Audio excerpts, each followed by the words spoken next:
এখন রাত 11:52 বাজে। আমার নুডলস খাইতে মন চাইছে। তাই আমি একটা নুডলসের প্যাকেট নিয়ে একটু তেল দিয়ে নুডলসগুলো গুঁড়ো, গুঁড়ো করে দিয়ে ভেজে নিচ্ছি।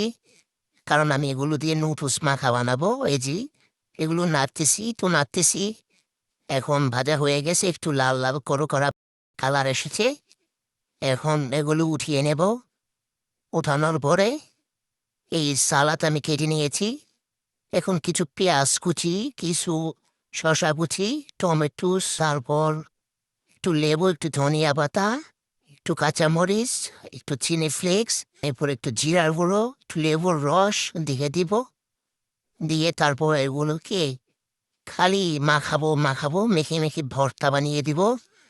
ভর্তা বানানোর পরে ফাইনালি সবগুলো একসাথে একটু সরিষার তেল দিয়ে মেখে নেব।